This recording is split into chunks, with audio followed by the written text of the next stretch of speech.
Hey guys! Tonight we are going to abandon the comfort of central heating and high-speed internet to experience a profession that makes your current 9 to 5 look like a vacation at a tropical resort. We are heading back to the 1920s, to the unforgiving interior of Alaska, to step into the frostbitten boots of a mail carrier. And let me tell you, out there, if you forget to check a single knot on your sled, you probably won't live to see the sunset. So, before you get comfortable, take a moment to like the video and subscribe, but only if you genuinely enjoy what I do here. If you're just here because you fell asleep on your keyboard and autoplay brought you here, that's fine too, welcome. Also, I'm curious. Drop a comment below and tell me which city you are drifting off from tonight, and what time it is there. I always like to see how far these stories travel. Now, dim the lights, maybe turn on a fan for that soft background hum, and let's ease into tonight's journey together. The first thing you notice isn't the darkness, though the darkness is absolute. It isn't the silence, either, though the silence is so heavy it feels like a physical weight pressing against your eardrums. The first thing you notice is that your eyelashes are stuck together. This isn't because you've been crying over your life choices, and it isn't an infection. It is simply physics. The moisture from your breath, exhaled slowly over the last 6 hours of sleep, has settled on the tips of your lashes and frozen them into a delicate, icy embrace. You have to be careful here. If you open your eyes too quickly, you might pull them right out, and in the dry, cracking air of the Alaskan interior, that little sting is enough to ruin your mood for the next 12 hours. You bring a hand up from the depths of your sleeping bag, a heavy, molting thing made of caribou hide, and press your warm palm against your eyes, waiting for the ice to turn back into water. Welcome to morning, or what passes for morning. It is likely 4 a.m., though without checking the pocket watch you left on the crate by the bed, you can't be sure. The sun won't even think about making an appearance until well after 9 a.m., and even then, it will just be a lazy, orange smear on the southern horizon, providing about as much warmth as a picture of a fire. You slide your arm out of the bag, and the air hits your skin like a physical slap. It smells of old wood smoke, dried pine needles, and the distinct, metallic sharp scent of extreme cold. Your target is the cast iron pot-bellied stove in the center of the 12 by 12 foot cabin.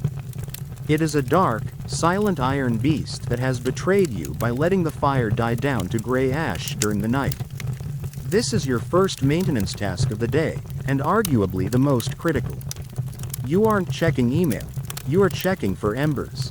You scramble out of the bag, your wool-socked feet hitting the rough-hewn floorboards. The floor is cold enough that it feels damp, but it's dry, bone dry.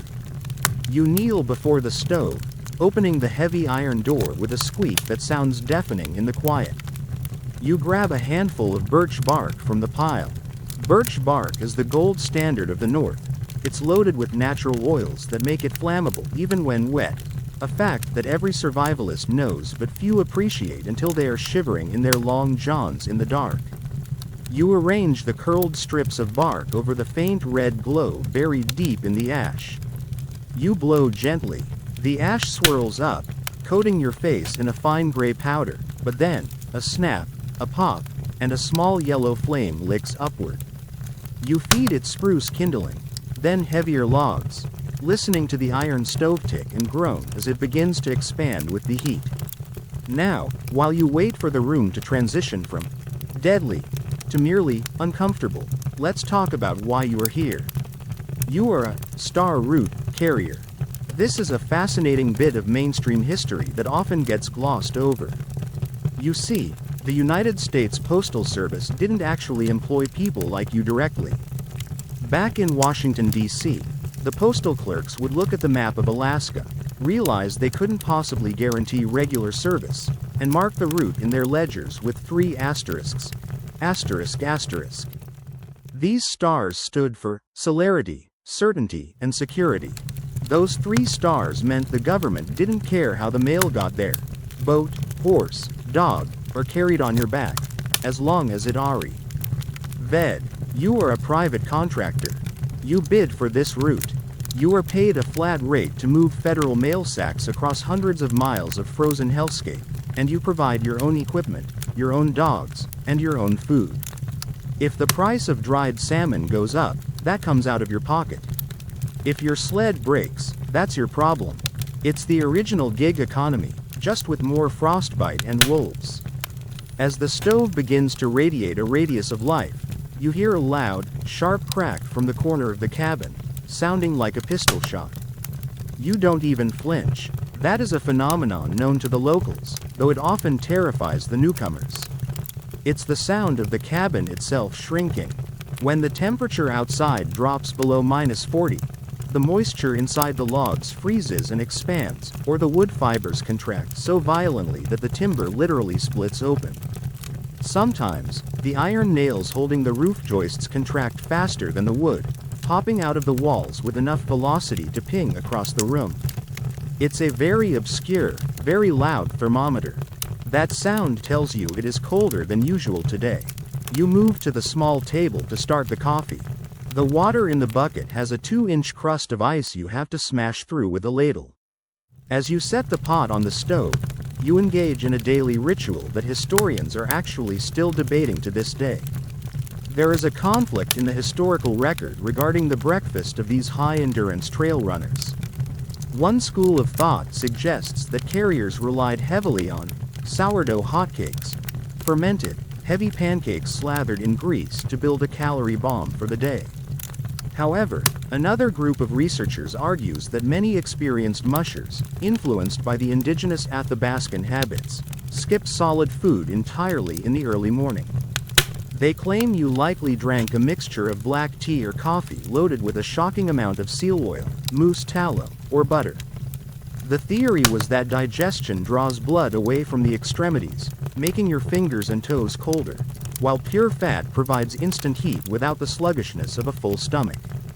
Looking at the solidified puck of grease in your tin cup, you decide to go with the liquid fat option. You drop a knob of butter into the boiling coffee. It melts into a golden slick on the surface. You drink it down. It tastes like roasted beans and livestock, but it coats your throat and lights a second fire in your belly to match the one in the stove. The cabin is now warm enough that you can see your breath only a little bit. The window is still opaque, covered in thick, fern-like patterns of frost that are beautiful in a way that suggests they don't care if you live or die. You wipe a small circle clear with your thumb.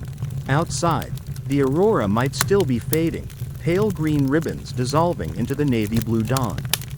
You have delayed as long as you can. The coffee is done. The fire is banked. Now comes the real work. You have to go outside and deal with the sled. And unlike your car, which just needs a turn of a key, your vehicle is made of wood, leather, and living animals, all of which have spent the night trying to freeze into a solid block of ice. You pull on your heavy wool pants, struggling with the buttons, and prepare to step out into the void. The door to the cabin opens, not with a smooth glide, but with a stubborn, frozen crack of the hinges protesting the movement. You step out onto the hard-packed snow, and the first thing that hits you is the silence. It is not the peaceful silence of a library. It is the aggressive, heavy silence of a world that is holding its breath. The air temperature is likely hovering around 45 below zero. At this temperature, sound travels differently, sharper and faster, yet everything feels muffled, as if the spruce trees themselves are wearing earmuffs. You look toward the dog yard. Or rather, you look at a field of white mounds. The dogs are buried. They have curled themselves into tight balls, tails over noses, allowing the falling snow to blanket them completely. This is nature's insulation. If you were to disturb one of those mounds now, you'd be greeted by a very grumpy husky and a cloud of steam, but for now, they are sleeping statues. You leave them be. Your business is with the machine. There it sits, resting on 2 elevated logs to keep it from freezing into the ground, your sledge. To the uninitiated eye, it looks like a crude collection of sticks and string. A modern engineer might look at it and laugh, asking where the carbon fiber, the ball bearings, or the suspension systems are. But you know better. This sled is a masterpiece of engineering, designed not to conquer the landscape, but to surrender to it just enough to survive. It is a basket sled, the standard freighter of the Yukon, raised about 8 inches off the runners. You walk over to it, your mucklucks crunching loudly on the dry snow. You run a gloved hand along the top rail. It is made of hickory. Hickory is not native to Alaska. It had to be imported all the way from the hardwood forests of the lower 48 states, costing a small fortune in shipping. But you use it because birch, while plentiful here, can sometimes become brittle when the mercury drops this low. Hickory remains stubborn. It bends, but it rarely breaks. Your inspection begins at the joints. You crouch down, your knees popping in the cold, to look at where the vertical stanchions meet the horizontal runners. This is the most critical part of the sled's anatomy. Here is a fact that usually surprises people. There isn't a single nail, screw, or metal bolt in the entire structural frame of this sled. Not one. If you were to build a sled using iron nails, it would shatter within the first 10 miles. The trail is not a highway.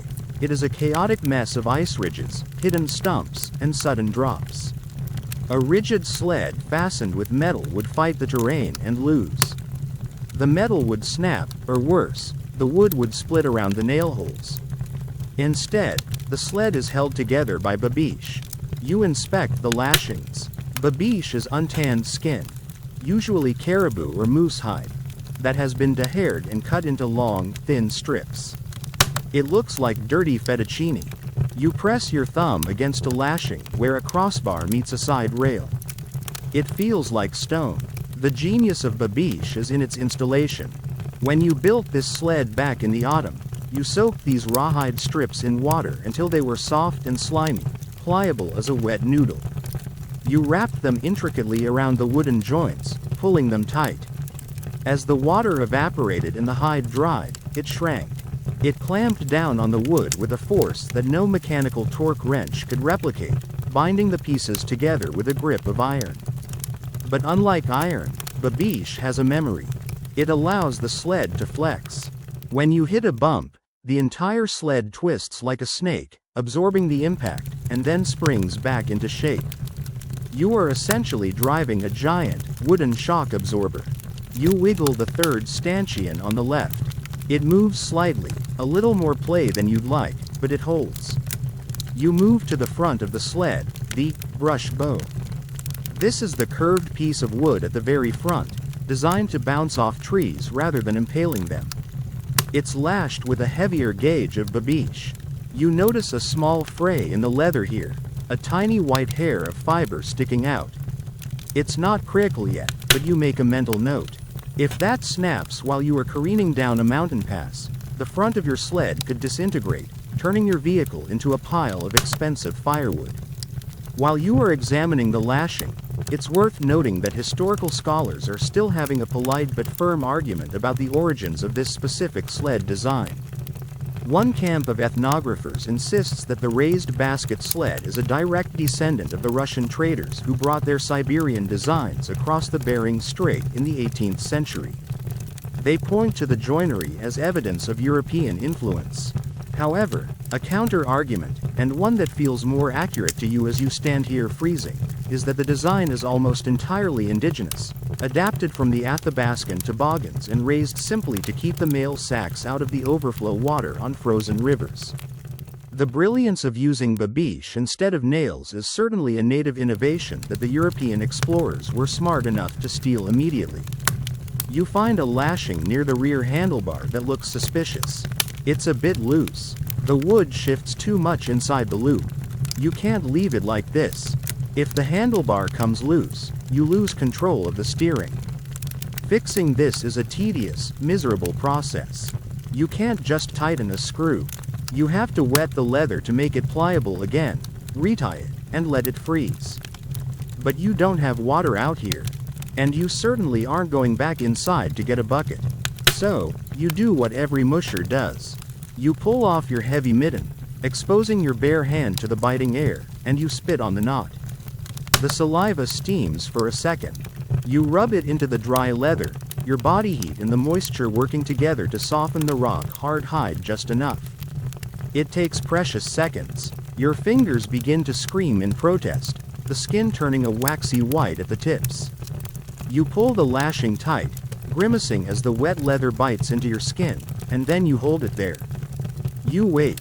You are waiting for physics to do the work. Within 30 seconds, the saliva freezes, acting as a temporary glue, and as the moisture sublimates over the next hour, the shrink wrap effect will return. You shove your hand back into the mitten, swinging your arm in a wide circle, the windmill technique, to force warm blood back into your fingertips by centrifugal force. It hurts. It feels like someone is hammering nails into your fingernails. But the pain is good. Pain means the nerves are still alive. The frame is solid. The hickory is sound. The babiche is tight. The skeleton of your vessel is ready. But a sled is more than just a frame.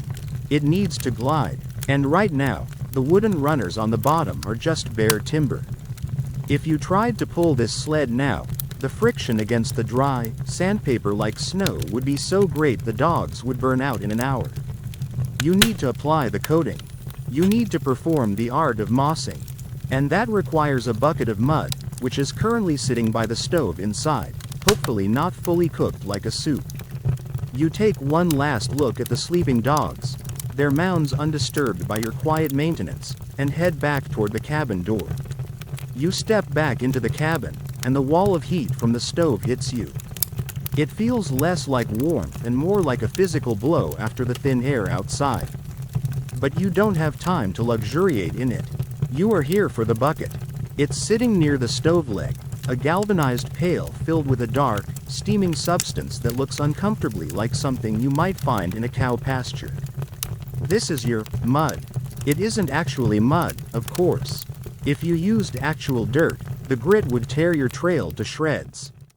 This is a carefully cultivated mixture of peat moss and water, simmered to a precise consistency. You pick up the bucket. The handle is hot. You grab a rag, an old flannel shirt that sacrificed its life for the mail service 2 winters ago. Wrap it around the bale, and haul the steaming payload back out into the cold.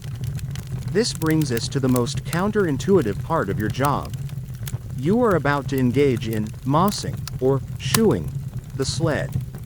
To the uninitiated, the idea of smearing wet dirt onto the bottom of a vehicle designed to slide seems insane. It sounds like pouring sand into your gas tank. But here is the mainstream history fact that governs your entire existence. At 40 degrees below zero, snow stops acting like water and starts acting like a mineral. It becomes abrasive. The friction coefficient of steel runners on cold snow is roughly equivalent to dragging a concrete block across a gravel driveway. If you ran bare steel or even bare wood, the drag would be so intense that your dogs would burn through their calorie reserves in 2 hours and collapse. You need a surface that is smoother than wood and slicker than steel. You need ice. But ice won't stick to wood forever, it chips off. So, you need a primer. You need the moss. You reach the sled and, with a grunt of effort that makes a cloud of steam shoot from your mouth, you flip the entire basket sled onto its side. It exposes the 2 long wooden runners. They look worn, the previous coating chipped away by hidden rocks and rough ice from yesterday's run. You dip your gloved hand into the bucket. The peat moss is hot, a strange sensation against your fingers which are still throbbing from the cold. You pull out a glob of the brown sludge. It has the consistency of oatmeal that has been left out for 3 days. You begin to apply it to the runner. You slap it on, starting from the rear and working your way forward. You have to work fast. In the cabin, this was a liquid. Out here, it is rapidly deciding to become a solid. You spread it with the palm of your glove, smoothing it down, filling in the gouges in the wood, creating a new, rounded profile. It's a L.O.T. like frosting a very long, very unappetizing cake. As you work, smoothing the warm muck along the hickory, you are participating in a ritual that historians and anthropologists are still debating regarding its exact origins. While it is widely accepted that the technique was perfected by the Koyukon and Gwich'in peoples, there is significant academic disagreement about the binding agents used in the original recipes. Some oral histories suggest that beaver blood was mixed with the moss to create a stronger bond that resisted chipping. Others claim that otter liver bile was the secret ingredient that prevented the ice from cracking. You, however, are just using water, because you aren't keen on hunting a beaver at 4 a.m. You finish the left runner. The moss is steaming, a long brown stripe against the white world. You check your work. It needs to be perfectly smooth. Any bump, any ridge, any trapped air bubble will become a drag point. You run your hand along it again, acting as a human trowel. Now for the right runner. You dip back into the bucket. The mixture is already cooling, getting thicker. You have to hurry. There is a strange, meditative quality to this. The smell of the cooking peat moss is distinct, earthy, ancient, and humid. It smells like a swamp in July, a scent that feels completely alien in this frozen landscape. It's a sensory paradox. You are smelling summer while standing in the heart of winter. Once the moss is applied, you have to let it freeze. This doesn't take long. By the time you finish the front curve of the right runner, the back of the left runner is already hard as rock. The steam stops rising. The brown sludge has transformed into a composite material that is tough, durable, and ready for the next step. But you aren't done. The moss is just the foundation. It's rough. It feels like frozen cork. If you drove on this, it would be slow. Now, you need the tool that lives in your parka pocket. You pull out a small block plane. Yes, a woodworking plane, the kind a carpenter uses to shave doors. This is the obscure fact of the night. The most important tool in a musher's kit isn't a whip or a gun, it's a hand plane. You kneel in the snow, bringing your face close to the runner. You set the blade against the frozen moss. Scritch, scritch, scritch. The sound is satisfying. Thin curls of frozen peat shave off, falling onto the snow like chocolate shavings. You are sculpting the runner.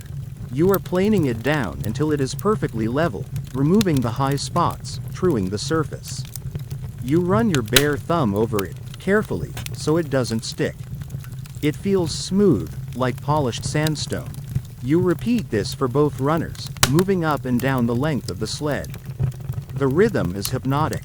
Push, lift, push, lift. The pile of brown shavings grows around your knees.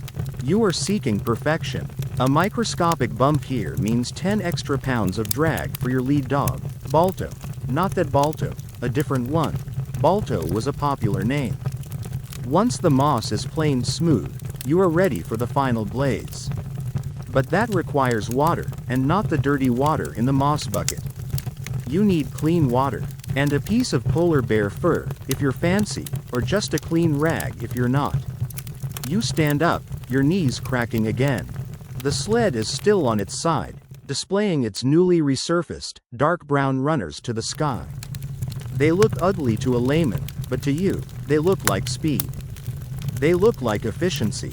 They look like you might actually make it to the next roadhouse before midnight. You pick up the now half-empty bucket of cooling muck. You'll save the rest.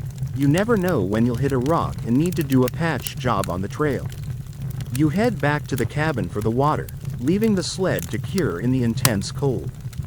The silence returns, swallowing the sound of your planing, waiting for you to make your next move. You leave the sled outside, allowing the first layer of peat moss to freeze solid in the biting air, and retreat once again into the relative sanctuary of the cabin. But there is no rest for the wicked, or for the federal mail carrier. You have dealt with the wood, now you must deal with the leather. In the corner of the room, piled like a dead, brown octopus, lies the gangline and the harnesses. You dragged them inside last night so they wouldn't freeze into rigid sculptures of ice, but inside is a relative term. They are currently a stiff, cold EAP of rawhide, canvas, and webbing that smells faintly of wet dog and strongly of something else, rancid fat. You sit down on the floor. There is no dignity in this task. You simply have to cross your legs, pull the heavy pile between your knees, and begin the forensic process of figuring out which strap belongs to which dog and how in the world they managed to tie 3 square knots while you weren't looking. This brings us to a mainstream historical fact that defines your profession: the tandem hitch. You see, in the 1920s, the mail carriers of Alaska had almost universally adopted the tandem hitch style, where dogs are arranged in pairs along a single central line, the gangline. This differs from the fan hitch, used by the Inuit in the eastern Arctic, where every dog has its own individual line going back to the sled like the rays of a sun. The fan is great for open ice, but on the narrow, tree-lined trails of the mail routes, a fan team would wrap themselves around every spruce tree within 5 miles. So, you use the tandem, a long central spine of rope, with pairs of dogs branching off it. The problem with the tandem hitch, as you are currently discovering while wrestling with a particularly stubborn loop, is that it relies on 16 dogs running in a perfect straight line. But dogs are dogs. When you stop for a break, they cross over each other. They roll in the snow. They play leapfrog. The result is a puzzle that would make a sailor weep. You find the neckline for the lead dog. It's twisted around the tug line of a wheel dog. You pick at it with your fingernails. The leather is cold and waxy.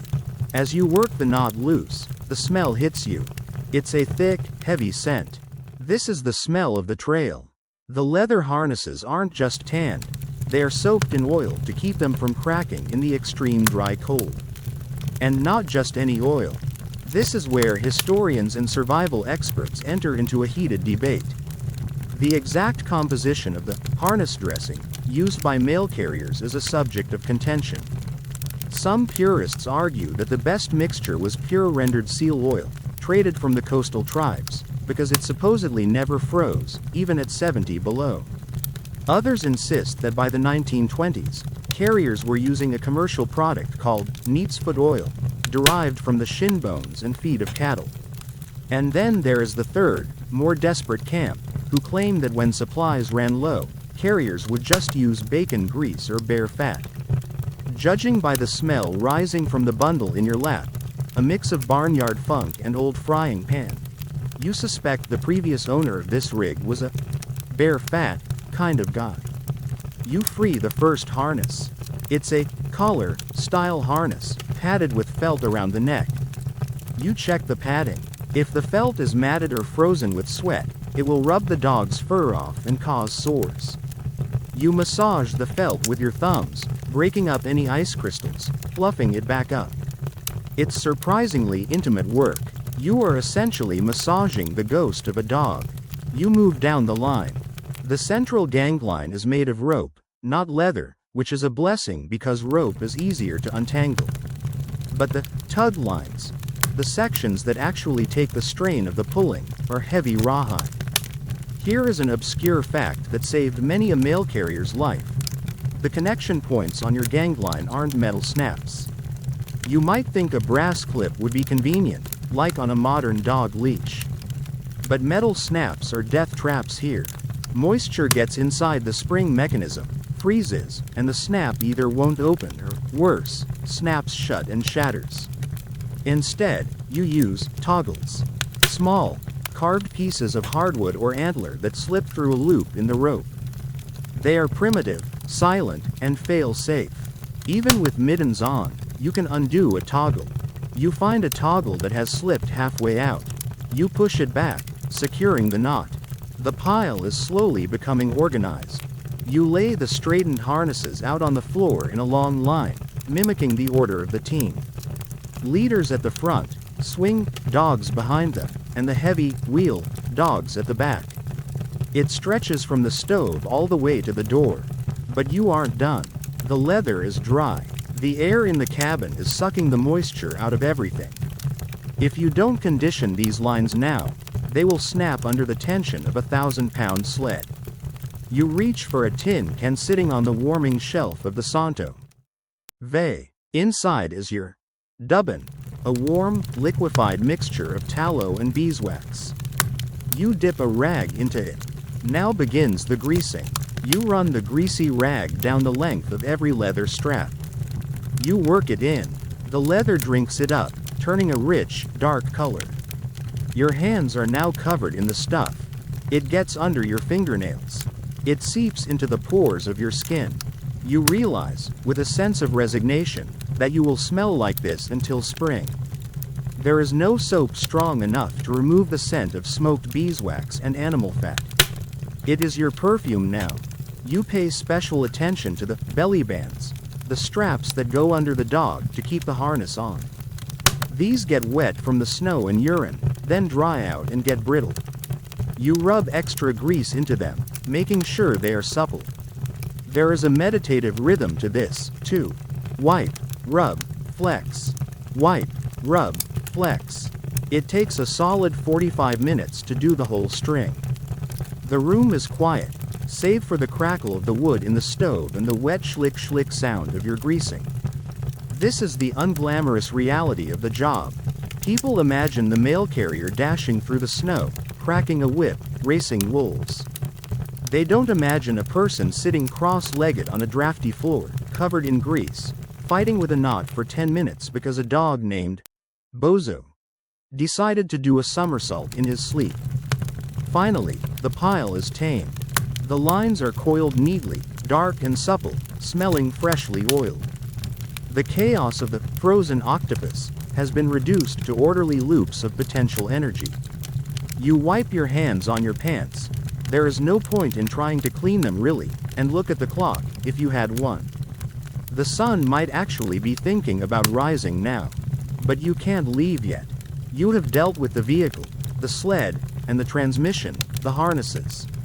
Now, you have to deal with the engine. And the engine has 64 feet and is currently buried under the snow outside.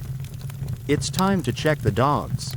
You step back out into the gray, pre-dawn light. The silence is still holding, which is a minor miracle considering you are currently standing in a yard containing 16 apex predators who are genetically wired to scream at the moon. But for now, they are just lumps in the snow. You approach the first mound. It's a white hump that looks exactly like a snow-covered rock. You reach down and gently brush the snow away from where you think the head is. A single blue eye pops open, glares at you with a mixture of annoyance and resignation, and then closes again. This is Zeus. Zeus is your lead dog, and he believes that waking up before breakfast is a violation of his labor contract. You aren't here to pet him. You are here to perform a pedicure. You reach under the curled ball of fur and find a front paw. Zeus grumbles a low, vibrating growl that you feel in your chest more than you hear, but he lets you take the foot. You pull off your heavy mitten, exposing your liner glove, and begin the inspection. This brings us to a mainstream historical fact that most people get wrong. They assume sled dogs are indestructible machines, like furry tanks. They think the most important part of the dog is the heart or the legs. But you know the truth. The engine of a sled dog is the foot. A husky with a sore toe is a paperweight. In the 1920s, on the mail run, a blown dog, one that limps, has to be put in the sled basket and hauled. And hauling a 70-pound dog along with 500 pounds of mail is a recipe for not making it to the next shelter. You spread Zeus's toes. You are looking for the enemy, ice balls. When a dog runs, its pads sweat. Even at 40 below, they sweat. That moisture mixes with the snow trapped between the toes. The dog's body heat melts the snow, and the freezing air instantly refreezes it. The result is a marble-sized ball of ice that forms deep in the webbing of the foot. It's exactly like having a rock in your shoe, except the rock is frozen to your skin and you have to run 30 miles on it. You find one, a hard, jagged little sphere of ice wedged between Zeus's second and third toe. You try to pry it out with your fingers, but it's stuck fast to the fur. Now, you have two choices. You can try to melt it with your hand, which takes forever and freezes your fingers. Or you can do what every veteran carrier does, a technique that obscure survival manuals rarely mention because it is frankly disgusting. You lift the dog's paw to your mouth, and you bite the ice ball out. It tastes like salt, old snow, and dog sweat. You crunch the ice between your molars and spit it onto the ground. It's efficient, it's fast, and Zeus doesn't seem to mind. mostly because he gets to go back to sleep immediately. You move to the next paw, then the back paws, then you move to the next mound of snow. 16 dogs, 4 paws each, 64 feet. That is 64 potential disasters you have to inspect before you even harness up. As you work your way down the line, biting, checking, spitting, you notice that one of your wheel dogs, a massive, block-headed brute named Nero, has a cracked nail. It's split right down the quick. That's a problem. The crust on the trail today is going to be sharp, wind-blown snow that hardens into something resembling sandpaper or broken glass. If he runs on that bare foot, he'll be bleeding in a mile. You need the booties. You reach into the deep pockets of your parka and pull out a bundle of small, fabric sacks. These are dog booties. They look like tiny, fingerless mittens for a toddler. This is where historians and anthropologists are still having a gentle academic skirmish. One group insists that the use of dog booties is a purely indigenous invention, citing oral histories from the Athabaskan and Inupiat peoples who used hide scraps to protect their dogs' feet for centuries. The other side argues that the specific design used by mail carriers, flannel or canvas sacks with a drawstring, is a gold rush adaptation, brought by stampeders who treated their dogs with a Victorian sense of fussiness. Regardless of who invented them, you are grateful they exist. You pull out a needle and thread from your repair kit. The booty for Nero has a hole in the toe from the last run. You have to patch it.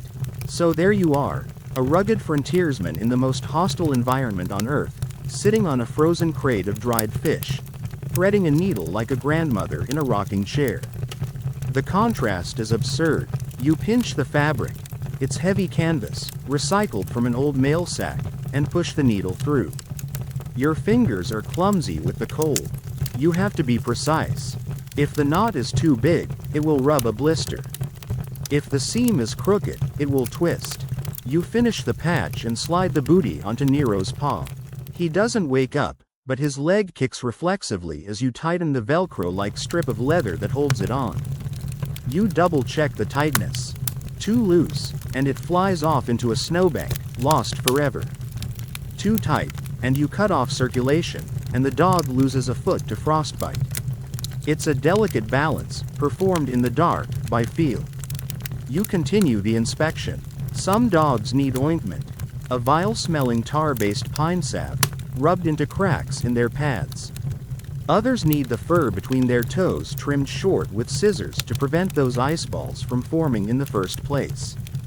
You are a podiatrist, a cobbler, and a barber, all for a client base that pays you in howling and shedding. By the time you finish the last dog, your knees are stiff, and your jaw aches from the cold. But the feet are good. The engine is tuned. You stand up and look at the team. They are still sleeping, sensing that the exact moment of departure hasn't arrived yet. They are conserving every ounce of energy. It's a lesson you should probably learn, but you have one more critical task before you can hook them up. The engine is tuned, but it has no fuel. And you cannot run a diesel engine on fumes, just as you cannot run a husky team on empty stomachs. It's time to deal with the soup. You look toward the cauldron you set up last night, the one that is currently freezing over, and realize you have to become a chef. You leave the sleeping dogs and walk over to the cooking area, which is a generous term for a soot-stained patch of snow and a 50-gallon oil drum cut in half. This is your kitchen. You are the head chef, the sous chef, and the dishwasher at the worst restaurant in the Northern Hemisphere. You pick up an axe. Yes, an axe. In a modern kitchen, you might use a delicate Japanese knife to slice sashimi. Here, the salmon is frozen into blocks so hard they could be used as building materials. You are not filleting, you are mining. You approach the stack of dried fish. These are chum, or humpback, salmon, caught in the summer, split down the backbone, and dried on racks until the Y look like old leather boots. They are baled together like hay. You swing the axe, shattering a bundle of fish into manageable chunks. The sound is like splitting kindling, a dry, sharp crack. You toss the shards of fish into the cauldron. Next comes the fat. You have a block of tallow, rendered beef or moose fat, that is white, waxy, and currently as hard as marble. You chip off large flakes of it, adding them to the pot.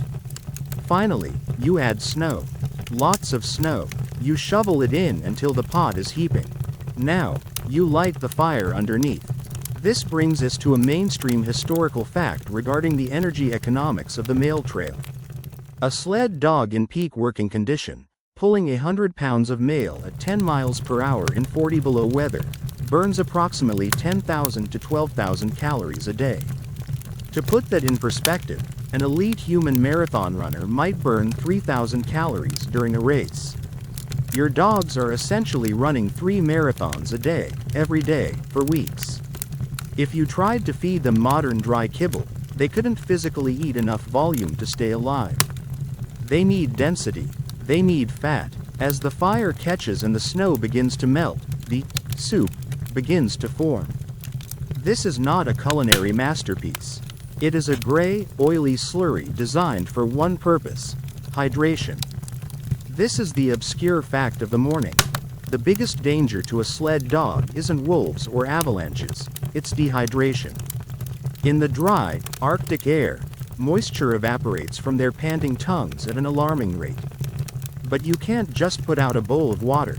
At these temperatures, water freezes before the dog can drink it. And even if they could drink it, swallowing near freezing water would drop their core body temperature, inviting hypothermia. So, you have to trick them. You make a soup that smells so irresistibly of rotten fish and grease that they will drink gallons of it, just to get the flavor. You are essentially making a hot, fish-flavored Gatorade. You stand by the fire, watching the pot. This is the waiting part of the job.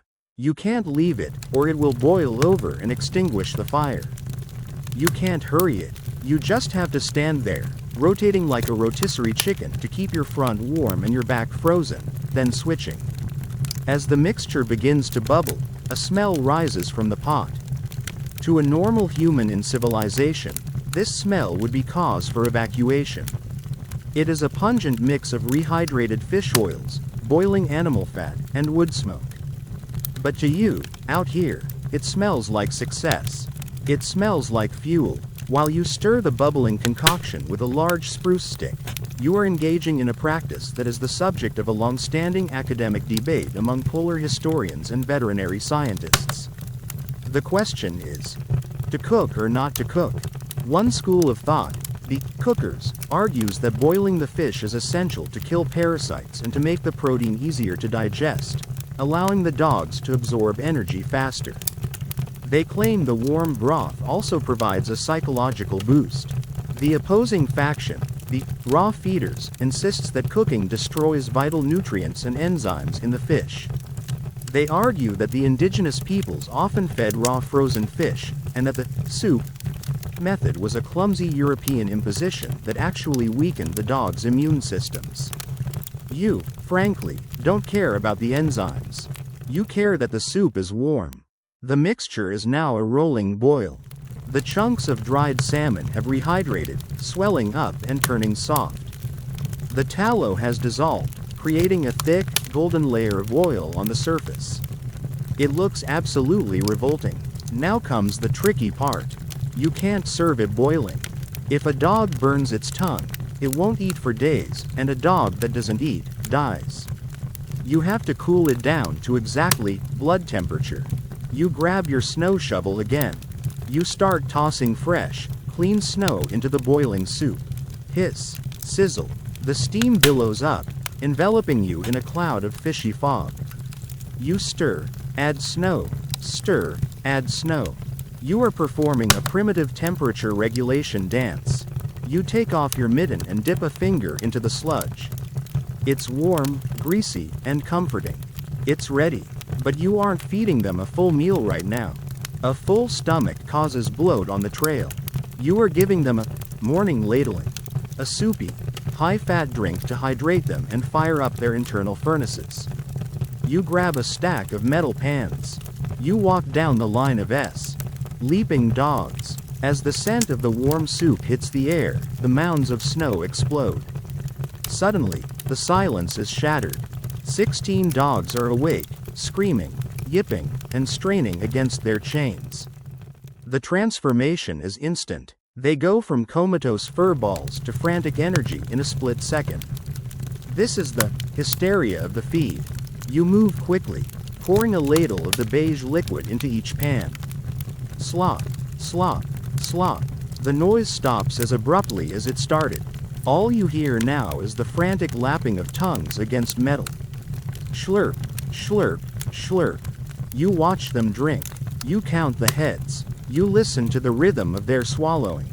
This is the only gauge you have of their health. A dog that eats slowly is a dog you have to watch. A dog that turns away from the pan is a dog you might have to leave behind. Zeus finishes his portion in 6 seconds flat and looks at you with an expression of betrayal, as if he knows you have more in the pot. But that's it. The rest is for tonight. You kick snow over the remaining fire to douse it. You secure the lid on the cooling cauldron with a heavy rock so the ravens don't get into it. The dogs are awake now. They are vibrating with caffeine-like energy from the fat. They are looking at the sled. They know what's coming, but the sled isn't ready. The frame is checked, the runners are mossed, the lines are greased, and the engines are fueled. But the cargo? The cargo is still a chaotic pile of canvas sacks sitting inside the cabin. You have to load the mail. And you can't just throw it in. There is an architecture to packing a sled, a physics puzzle that determines whether you glide around a corner or tip over and get dragged through the snow for a quarter mile. You wipe the grease from your hands onto your pants, adding another layer to the patina, and head back toward the cabin to face the federal government's contribution to your back pain. The mailbags. You step back into the cabin, wiping the dog saliva and fish grease onto your trousers, creating a new layer of waterproofing that no high-end outdoor brand could ever replicate. You look at the corner of the room. There, piled floor to ceiling, is the reason you are here. The reason the dogs are here. The reason you are awake at this ungodly hour. The mail. It is a mountain of gray canvas sacks, each one cinched tight at the neck and stamped with the faded black letters, U.S. Mail. There are roughly 600 pounds of it today. That might not sound like much if you were loading it into a pickup truck, but you are loading it onto a wooden basket that floats on snow, and you have to drag it over mountain passes that would make a mountain goat nervous. You grab the first bag. It's heavy, dense. It hits the floor with a solid thud that shakes the dust out of the floorboards. This brings us to a mainstream historical fact that is often cited as one of the great absurdities of the Postal Service. You see, back in the early days of the parcel post system, which began in 1913, the rates were so low that people realized it was cheaper to mail heavy goods than to ship them by freight train. The most famous example is the Bank of Vernal in Utah, which was literally built from bricks sent through the mail, package by package. By the 1920s, the government had caught on and imposed strict weight limits, usually 50 pounds per sack. But 50 pounds is a theoretical concept. You heft a sack that feels suspiciously like it contains a disassembled anvil or perhaps a collection of lead ingots. This is likely a Sears Roebuck catalog order. In the remote interior, the Sears catalog isn't just a book, it's the lifeline of civilization. It's how people get tools, clothes, violins, and even prefabricated houses. You are essentially delivering the internet, one heavy gray sack at a time. You drag the sack out the door into the sled. The sled is waiting, its runners newly mossed and gleaming. Now begins the game of sled Tetris. Packing a sled is not about just throwing things in. It is an exercise in applied physics, specifically the management of the center of gravity. If you pack the heavy stuff too high, your sled becomes top-heavy. The first time you hit a side hill, a trail that slants sideways along a slope, the sled will capsize, and you will spend the next 3 hours reloading it in deep snow while the dogs laugh at you. You place the heavy Sears catalog sacks on the very bow. TTOM, right over the runners. You distribute the weight evenly, front to back. If it's too heavy in the front, the sled plows into the snow. Too heavy in the back, and the steering becomes twitchy and impossible to control. You are seeking the golden mean of cargo distribution. As you stack, you encounter the bane of every mail carrier's existence, the locks. Here is an obscure fact about the postal service in the cold. The mail sacks are secured with rotary locks, beautiful little brass mechanisms that are designed to be tamper-proof. The problem is, brass conducts temperature differently than steel. In 40 below weather, the moisture inside the lock mechanism freezes instantly. If you ever have to open one of these on the trail for an inspection, you are out of luck. The keys are useless. Carriers often joke that the only key that worked in the winter was a sledgehammer. But you don't need to open them. You just need to make sure the freezing metal padlocks are tucked inward, between the bags. If a brass lock is left dangling on the outside, it acts like a wrecking ball, banging against your legs or snagging on bushes. You wrestle a particularly lumpy sack into the middle layer. This one feels soft, maybe blankets or flour. You stomp on it. Yes, you stomp on the king's, or rather, the president's, mail. You have to compress the load. You climb into the sled basket and jump up and down on the sacks, packing them tight, removing the air gaps. It's vital that the load moves as a single solid unit, not a shifting bag of marbles. While you are stomping, you might reflect on the ongoing academic debate regarding the stacking orientation. Believe it or not, historians of logistics argue about this. One school of mushers insisted on the longitudinal stack, laying the bags lengthwise, parallel to the runners. They claimed this allowed the sled to flex and twist over bumps without breaking the cargo spine. The opposing school favored the transverse stack, laying the bags crosswise, like railroad ties. They argued this created a more rigid block that prevented the sled from collapsing inward under the crush of the lashing ropes. You are a pragmatist. You do a mix. Longitudinal on the bottom for flex, transverse on the top to lock it all in. It's a hybrid style that suggests you don't care about the theory, only about not tipping over. The sled is now full. The pile rises about 3 feet high, a gray hump of canvas. But you can't leave it like this. If you hit a bump, bags would fly off like popcorn. You need the sled sheet. You pull out a heavy, white canvas tarp from the bottom of the basket. You wrap it up and over the mountain of mail, tucking it in tightly at the sides. It looks like you are wrapping a very large, very heavy burrito. Now comes the lashing. You take a long, braided rope, usually cotton or hemp, never nylon, which hasn't been invented yet, and even if it had, it stretches too much in the cold. You anchor it to the front of the sled and begin to weave. You aren't just tying shoelaces here. You are tying the diamond hitch. This is a complex packing knot borrowed from mule packers in the Wild West. It uses leverage to tighten itself. As you pull the rope through the side rails and over the top, you create a geometric diamond shape in the center of the load. You put your foot against the sled rail, grab the rope with both hands, and heave. You pull until your muscles burn and the rope sings with tension. The canvas tarp compresses. The mailbags groan under the pressure. You are turning a loose pile of sacks into a solid, monolithic brick that is now part of the sled itself. You repeat this zigzag lashing all the way down the sled. Hook, pull, grunt. Hook, pull, grunt. It's a rhythmic, physical workout that warms you up faster than the stove ever could. By the time you reach the rear of the sled, you are sweating inside your parka. You tie off the final knot at the rear stanchions with a slip knot that you can release in an emergency. You step back and admire your work. It looks like a coffin. That's the grim nickname carriers have for a fully loaded sled. A canvas coffin. It's sleek, white, tapered at the ends, and heavy enough to kill you if it runs you over. But it's secure. You could roll this sled down a cliff, and you might, later today, and the mail would stay inside. You brush the snow off your knees. The sled is ready. It is a missile hickory and canvas, poised for launch. The dogs know it, too. The sound of the lashing has told them that departure is imminent. The howling has stopped, replaced by a tense, vibrating silence. They are watching you. You walk back to the cabin one last time to grab your personal gear, your rifle, your snowshoes, and that thermos of coffee. It's time to harness the beasts. You are back inside the cabin for the final time. The sled is packed, lashed, and effectively turned into a monolithic brick of frozen canvas.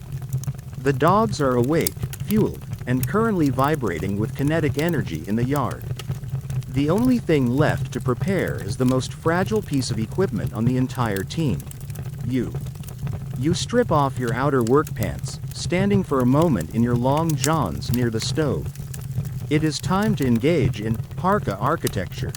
Dressing for the trail is not about putting on clothes, it is about constructing a life support system. You are building a house that you will wear. And like any construction project, it starts with the foundation. You are wearing a union suit, a one-piece red flannel horror show that covers you from ankles to wrists. It has a drop seat in the back for necessary functions, a design feature that is both practical and the source of constant drafty anxiety. Over this, you pull on a heavy wool shirt, thick enough to stop a small caliber bullet, and trousers made of moleskin. A dense, wind-resistant cotton fabric that feels like cardboard until you break it in. Now comes the insulation. You reach for your parka. This is not a jacket you bought at a sporting goods store. This is a parka. With a capital P, it is a pullover garment made from the hide of a caribou, reindeer. This brings us to a mainstream historical fact about Arctic survival. Caribou fur is nature's fiberglass insulation. Unlike other animal hairs which are solid, caribou hair is hollow. Each individual strand is a tiny vacuum-sealed tube of air. This makes the fur incredibly light but terrifyingly warm. It traps heat so effectively that if you were to lay a caribou skin on the snow and sleep on it, the snow underneath wouldn't melt because your body heat can't get through the hide to the ground. You pull the heavy skin over your head. It smells of smoked leather and the faint, musky scent of the animal it used to be. You fight your way through the neck hole and emerge, red-faced and static charged, on the other side. As you adjust the garment, you are physically embodying a long-standing academic debate among anthropologists and polar explorers regarding the directionality of the pelt. The question is simple. Should the fur face inside, against your body, or outside, toward the elements? One school of thought, often aligned with the coastal Inuit traditions, argues for the double parka system, an inner layer with fur facing in to trap dead air against the skin, and an outer layer with fur facing out to shed snow and wind. This provides maximum warmth but makes you look and feel like the Michelin Man's prehistoric ancestor. The opposing school, often favored by interior Athabascan peoples and pragmatic mail carriers like yourself, argues for a single heavy layer with the fur facing out. Their logic is that if you sweat, and you will sweat, fur against the skin becomes a wet sponge that freezes, killing you. Smooth leather against the skin allows moisture to wick away or freeze in a layer of frost that can be shaken out later. You are a fur out kind of guy. Mostly because you only have one parka. You settle the heavy garment on your shoulders. It hangs down to your knees. You feel instantly heavier, slower. Your range of motion is reduced by 40%. You are becoming a tank. Now, you attend to the hood. This is the most critical part of the architecture. The hood is trimmed with a thick ruff of fur that encircles your face like a halo. But it's not just any fur. It's not wolf, and it's certainly not rabbit. It is Wolverine. Here is an obscure fact that justifies why a mail carrier would spend a month's wages on a strip of fur from a nasty, skunk bear hybrid. Wolverine fur has a unique microscopic structure that makes it hydrophobic, water-repelling, in a way no other fur is. When you breathe into a wolf fur ruff at 40 below, the moisture from your breath instantly turns to ice, cementing the fur into a jagged ring of frost that cuts your face and freezes your cheek. Wolverine fur, however, sheds the frost. You can breathe into it all day, and a quick brush with your mitten knocks the ice right off. It is the only fur that won't turn into an ice mask. You pull the hood up. The long, coarse guard hairs of the wolverine tickle your cheeks. It feels claustrophobic, but safe. You look out at the world through a tunnel of brown fur. Next, the sash. You wrap a long, finger-woven wool belt, a Voyager sash, around your waist, right over the parka. You pull it tight. This isn't a fashion statement, though the bright red and blue patterns are quite dashing. This is structural support. The sash serves two purposes. First, it traps a pocket of warm air in the top half of your parka, keeping your vital organs toasty while allowing the bottom half to vent excess heat from your legs. Second, and more importantly, it acts as a weightlifting belt. You are going to be lifting the back of a 500-pound sled to steer it around corners. Without the sash compressing your core, you'd pop a hernia before lunch. It is a piece of safety equipment disguised as a cummerbund. Finally, the extremities. You pull on your mucklucks, soft-soled boots made of smoked moose hide with canvas uppers that go up to your knees. Inside, they are stuffed with dried sedge grass or wool liners. There are no hard soles, no steel shanks. Your feet need to feel the trail. They need to flex. If you wore rigid boots, your feet would freeze because the blood wouldn't circulate. In mucklucks, you are essentially walking barefoot in a sleeping bag. Then, the mittens.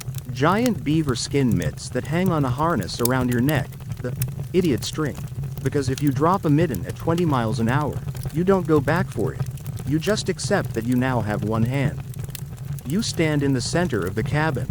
You are fully assembled. You are wearing about 25 pounds of animal skins and wool. You feel clumsy. If you fell over right now, you might rock back and forth like a turtle before you could get up. But you are warm. You are an insulated island in a sea of cold. You grab your beaver hat, your rifle, and your whip, which is mostly for noise, not for hitting.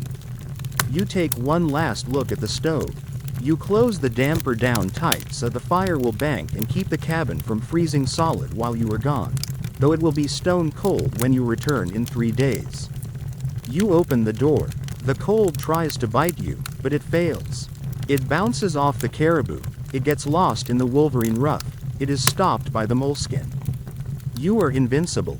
Well, mostly invincible. You still have to hook up 16 screaming dogs without losing a finger. You step out, and the door latches behind you with a finality that says, "There is no going back now." You step into the chaos. The yard, which was a silent graveyard of snow mounds just 20 minutes ago, has transformed into a mosh pit of 16 hysterical wolves. The hysteria of the departure is in full swing. The dogs know the sled is packed. They know you are dressed. They know the soup is in their bellies. And they want to run. They want to run so badly that they are screaming, a high-pitched, rhythmic yipping that echoes off the surrounding mountains and probably wakes up bears 3 valleys over. Your job now is to impose order on this anarchy. You have to perform the hook up. You grab the central gangline, that long, heavy rope you greased earlier inside the cabin. You walk it out in front of the sled, dragging it through the snow. It stretches out for nearly 80 feet. It looks like a long, dark snake lying on the white trail. You start at the front. You always start at the front. You grab Zeus by his collar. He is bouncing off the ground, literally leaping 4 feet into the air from a standstill, like a furry pogo stick. You have to time your grab, snatching his collar midair, and drag him to the front of the line. You clip his tug line to the front of the gangline. Then you clip his neckline. This brings us to a long-standing academic debate that divides the sled dog history community, the neckline controversy. The neckline is a small cord that connects the dog's collar to the central gangline, keeping them running straight and preventing them from wandering off to sniff a tree. One school of thought, the control freaks, argues that necklines are essential for discipline and preventing tangles. They believe a T.M. without necklines is a mob. The opposing faction, the free runners, argues that necklines restrict the dog's natural movement and stride efficiency. They claim that if a dog stumbles, the neckline jerks their head, causing neck injuries. They argue that a well-trained dog should run straight out of pure loyalty and fear of missing out. You are a control freak. You use necklines because you know that Zeus, for all his leadership qualities, has the attention span of a gnat and would absolutely wrap the team around a stump if given 3 inches of slack. You move down the line, hooking them up in pairs. Swing dogs behind the leaders. Team dogs in the middle. The noise is deafening. You have to shout at yourself just to think. Click, snap, drag, click, snap, drag. Now you reach the back of the line, the wheel dogs. These are Nero and his brother, Brutus. They are the bouncers of the sled dog world. Big, wide-chested, slightly slower, but possessing the torque of a diesel truck. They are placed right in front of the sled because they have to take the physical abuse of the sled banging into their heels on downhills, and they have to provide the brute force to break the sled loose from the snow. Hooking up Nero is a wrestling match. He weighs 85 pounds and is currently trying to eat the ear of the dog in front of him out of sheer excitement. You pin him between your knees, your thick moleskin pants protecting you from his claws, and reach for the rope. Here is the problem. You are wearing giant beaver skin mittens. Your hands are effectively the size of boxing gloves. And you have to tie a knot. The toggle on Nero's line has snapped off. It's gone. You don't have a spare. You have to tie his tug line directly to the gangline loop. This sounds simple, but the rope is frozen. It is a 1-inch thick hemp line that has been sitting in 40 below air. It doesn't bend, it hinges. It feels like you are trying to tie a knot in a steel cable using 2 pillows for hands. You can't take your mittens off. If you touch that frozen rope with bare skin, the moisture on your hands will instantly bond to the fiber, and you will leave a layer of skin behind when you pull away. So, you struggle. You use the mitten crimp, pinning the rope against your chest with your forearms to force it to bend. You curse. You grunt. You manage to feed the end through the loop. This brings us to an obscure fact about extreme cold rope work. Ropes in the Arctic shrink wrap.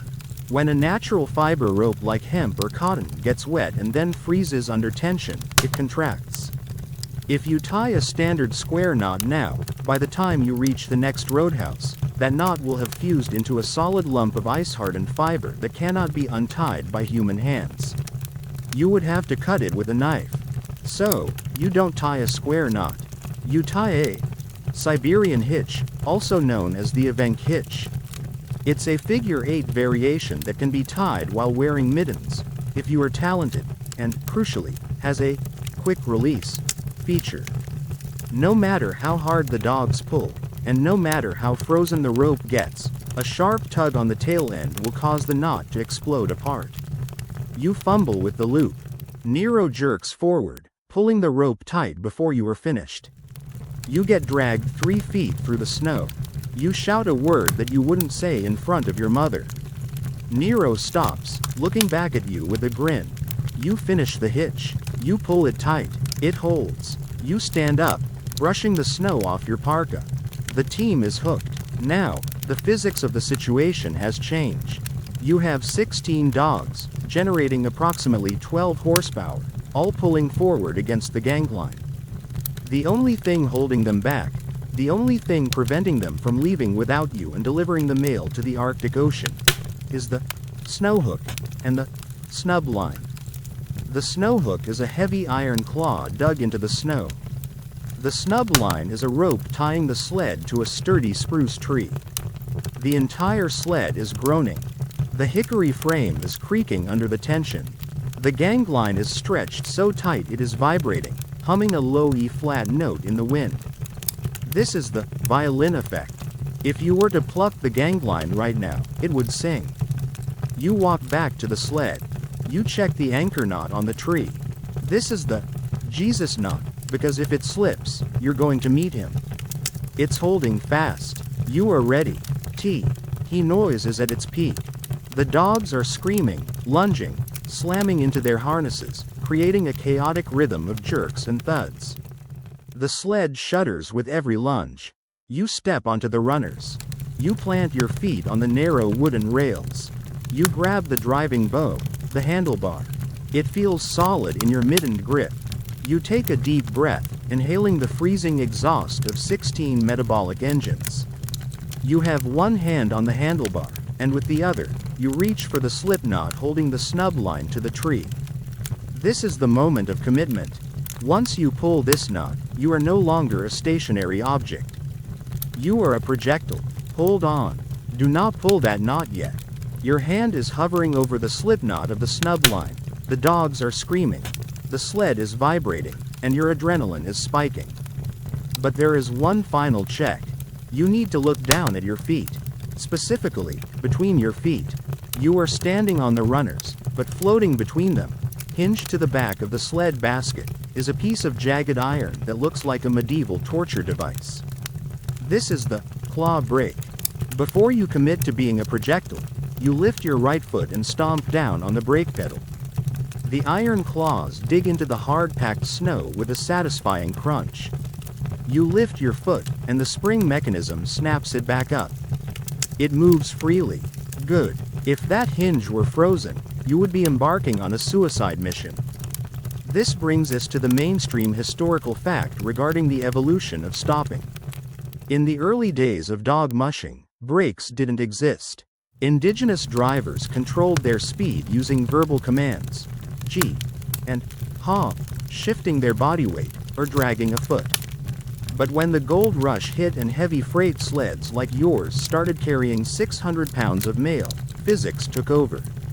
You can't stop a half-ton sled on a downhill slope by dragging your heel. You need mechanical advantage. The claw brake is a brutal instrument. It doesn't use friction pads like a car, it uses violence. It drives two steel teeth deep into the trail surface, ripping it apart to create drag. As you stare at the brake, you are looking at the center of a long-forgotten academic debate known as the War of the Hoops and Claws. In the 1910s and 20s, there was a deep schism in the mushing community. Traditionalists swore by the hoop brake, a simple loop of heavy chain or willow wood that was dragged under the sled runners. It was gentle, quiet, and didn't damage the trail. The modernists, like you, favored the claw brake. The traditionalists argued that the claw brake destroyed the trail, leaving dangerous ruts and holes that could break a dog's leg. They called claw users trail butchers. You, however, argue that when you are careening toward a cliff edge at 20 miles an hour, you don't want gentle, you want stop right now. But the brake is only for slowing down. It cannot hold the team if they really want to go. For that, you have the snow hook. You look at the handlebar. Hanging there, hooked precariously over the driving bow, is the snow hook. It is essentially a heavy, double-pronged anchor made of sharpened steel. You verify its placement. This is critical. Obscure fact. The snow hook is often called the Widowmaker by veteran carriers. Why? Because if you hit a bump and that hook bounces off the handlebar while the sled is moving, it falls between your legs. It bounces on the snow, catches a root, and instantly anchors the sled to the earth at 20 miles an hour. The sled stops dead. You, however, do not. You get launched over the handlebars like a crash test dummy, usually breaking ribs or your nose. Or worse, the hook bounces up and catches you. So, you check the holster, a small piece of leather lashed to the handle to keep the hook secure. It's tight. Now, you trace the line. The hook is attached to the sled by a heavy rope. You run your mittened hand along it. You are looking for fraying. This rope is the only thing that keeps you and your dogs in the same zip code. If you fall off the sled, and you will fall off, your only hope is that you can stomp on the brake or throw the hook before the team disappears over the horizon. If this rope snaps, the dogs will not stop. They will run until they reach the ocean or until they get hungry. You will be left alone in the wilderness, walking. And in the interior of Alaska, walking is just a euphemism for dying slowly. The rope looks good. No phrase. One last check. You think back to last night. Did you sharpen the tips? A dull snow hook is a useless paperweight. The ground here is not soft snow, it is wind slab, hard as concrete. A blunt hook will just skate over the surface, leaving scratches while you scream helplessly. You recall sitting by the stove, using a metal file to hone the points of the hook until they were needle sharp. Yes, you did. You can relax. Okay, the brake is free. The hook is sharp. The rope is sound. The dogs are now reaching a fever pitch. The noise is physical. The vibration coming up through the soles of your mukluks is intense. Zeus is looking back at you, screaming something that translates roughly to, "Let's go, you slow, hairless biped." You take a deep breath. The air freezes the inside of your nose instantly. You grip the handle with your left hand. You reach down with your right hand to the snub line knot. You pull. The knot explodes apart. The Jesus knot releases.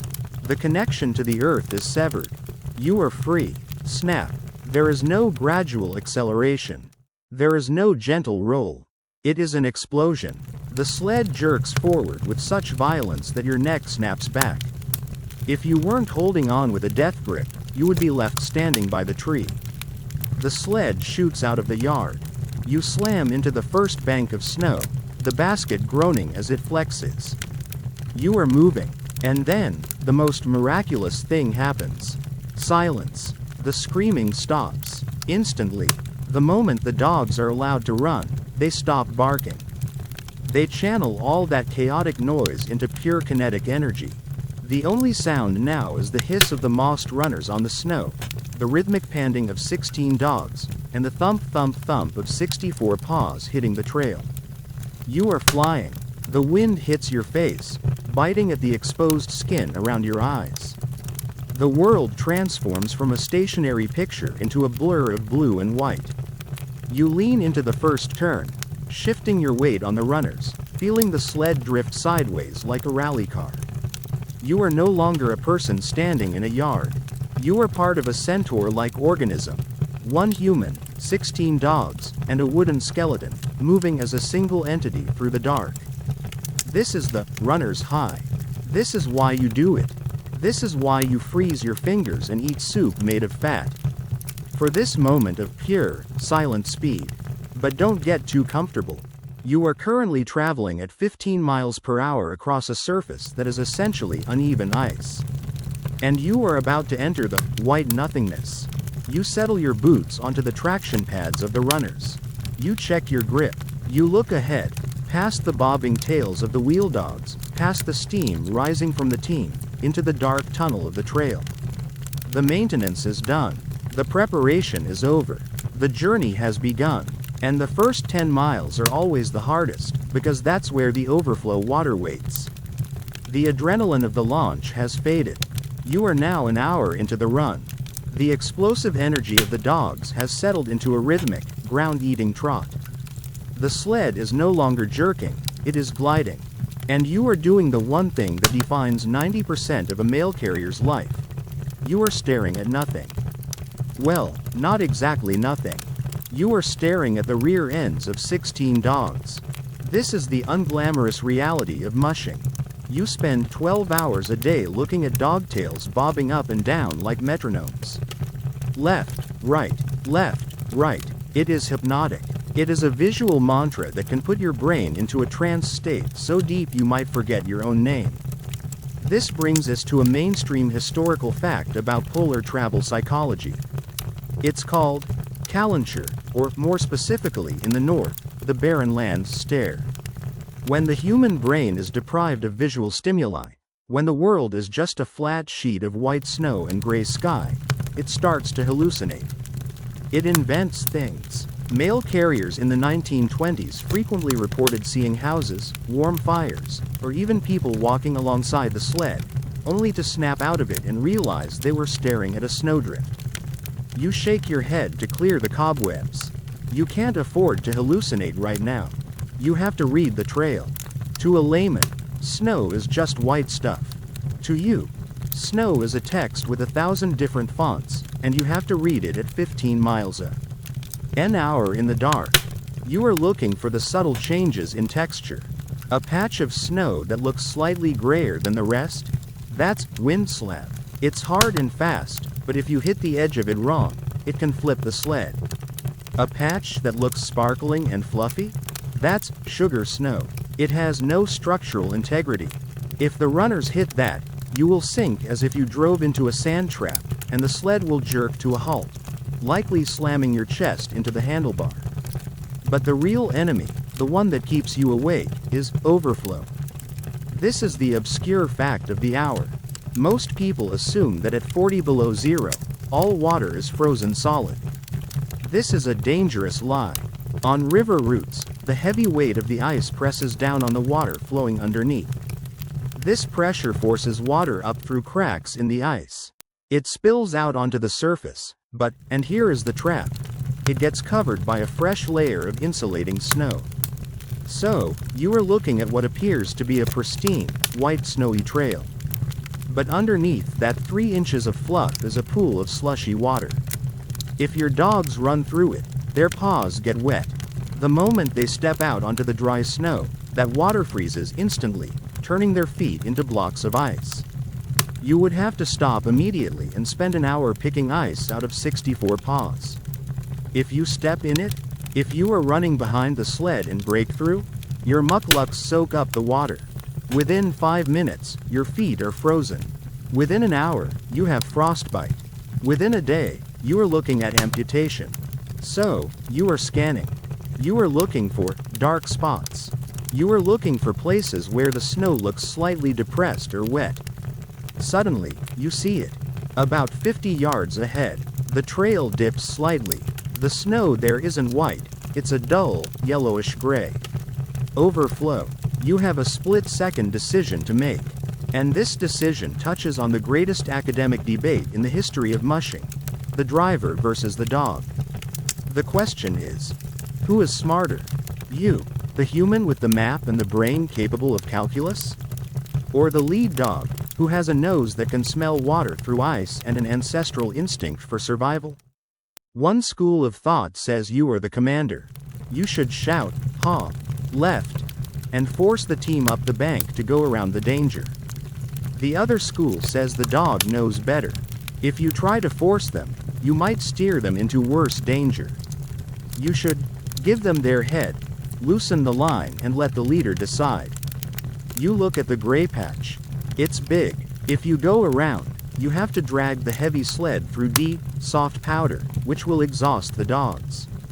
If you go through, you risk the wet feet. You watch Zeus. His ears prick up. He has seen it too. Or smelled it.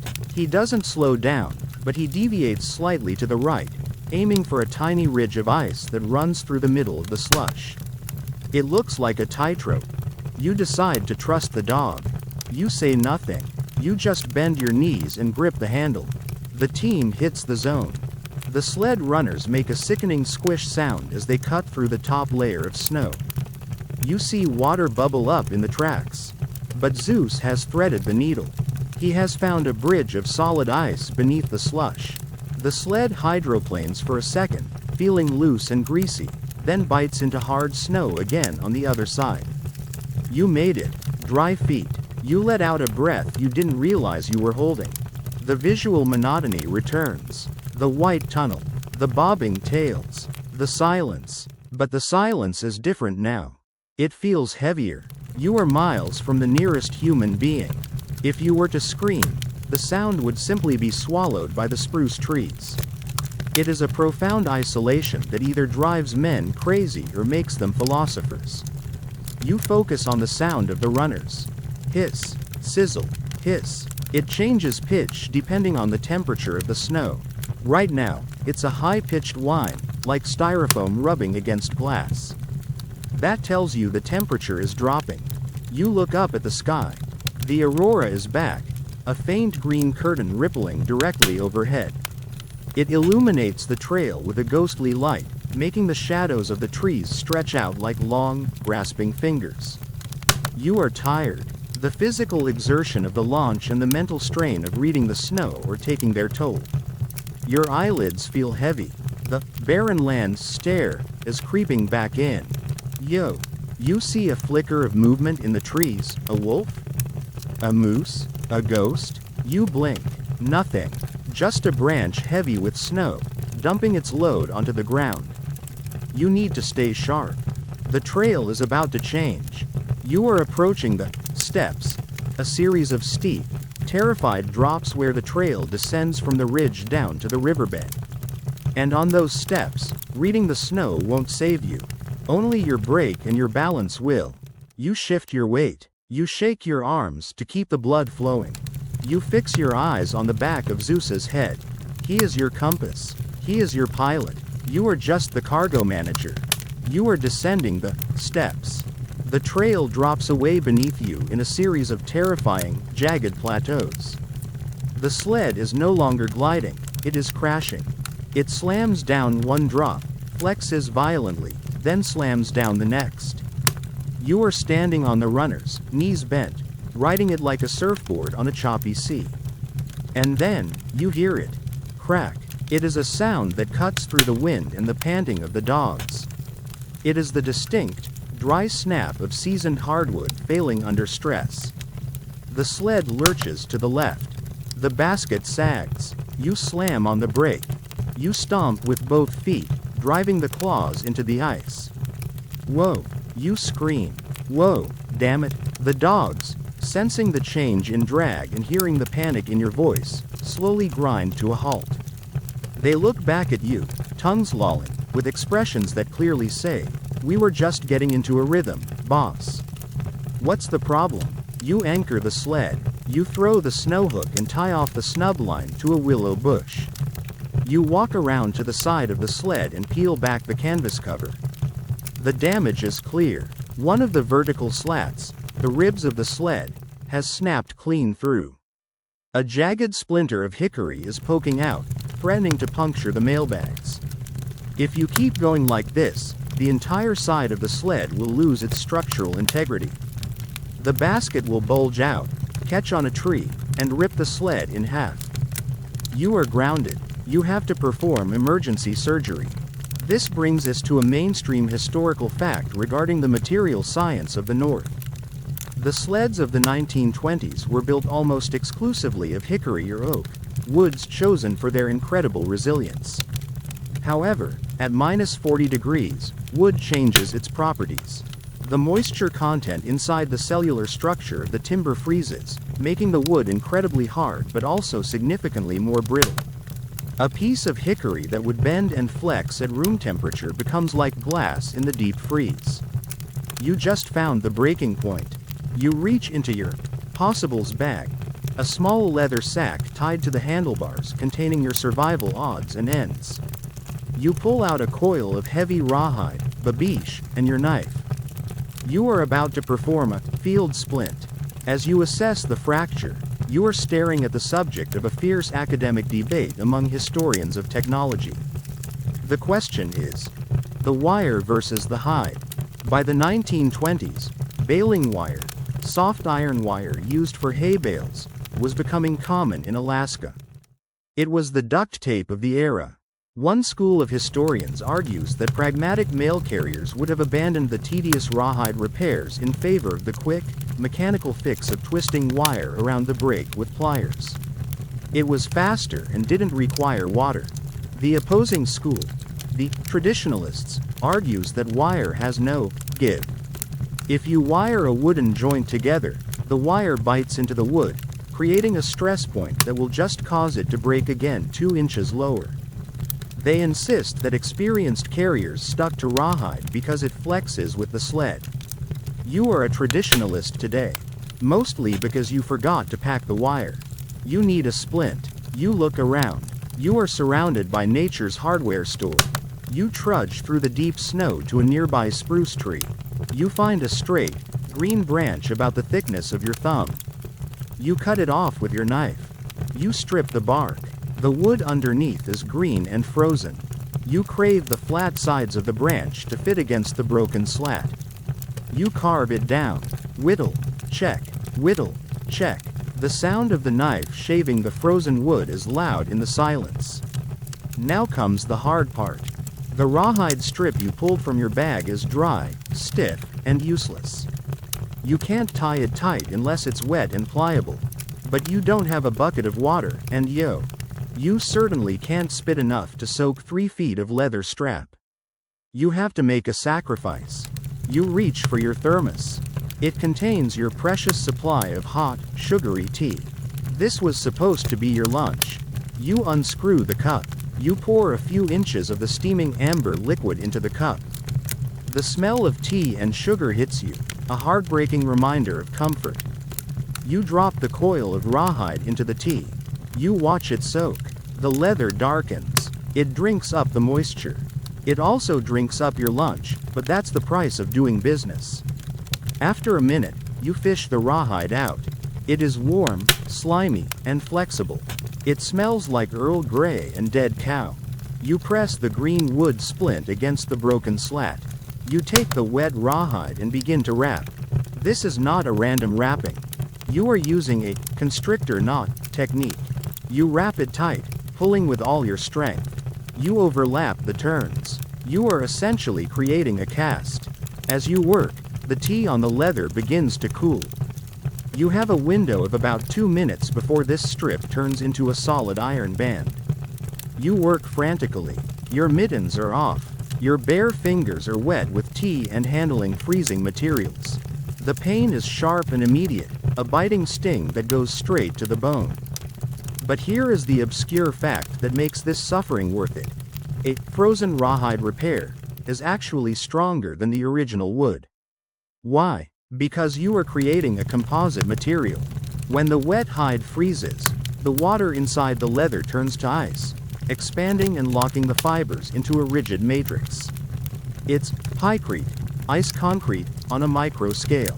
Once this freezes, you could hit it with a hammer and the hammer would bounce off. You tie off the final knot. You tuck the end under the wrap. You step back and blow on your hands, shoving them deep into your armpits to warm them up. You look at the repair. It's an ugly, brown lump on the side of the sleek sled. It looks like a tumor. But you reach out and grab it. You shake it. It is solid as rock. The tea has frozen. The splint is immovable. The dogs have been watching this entire process with a mix of curiosity and judgment. Nero is lying down, eating snow.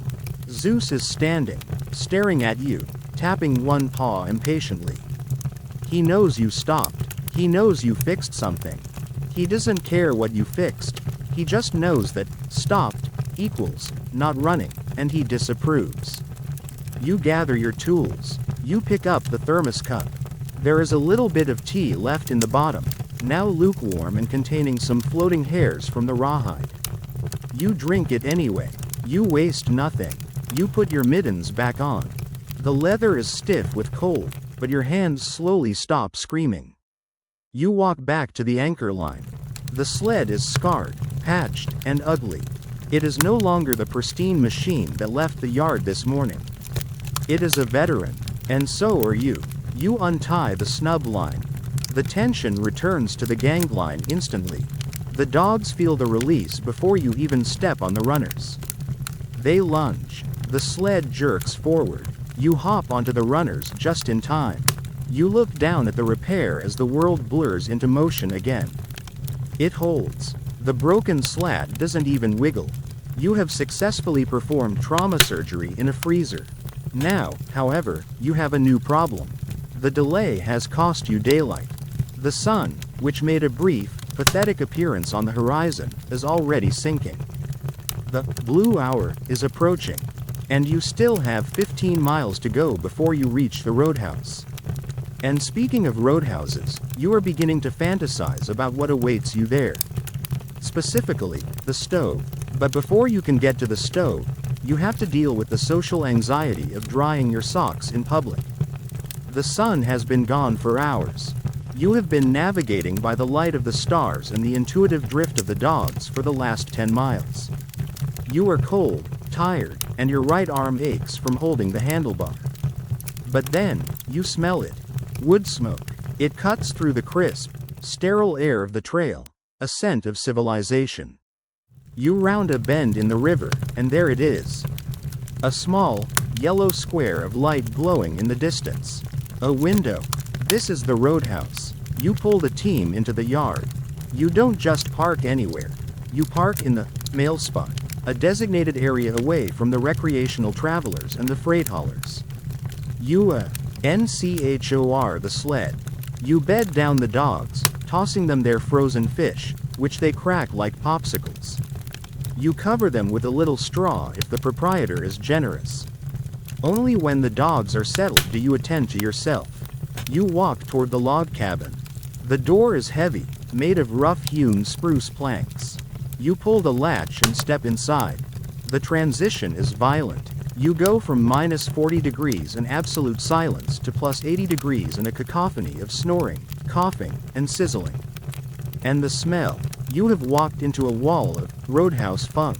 It is a thick, humid miasma composed of unwashed bodies, drying wool, stale tobacco, sourdough starter, and fried bacon. To a civilized nose, it would be repulsive.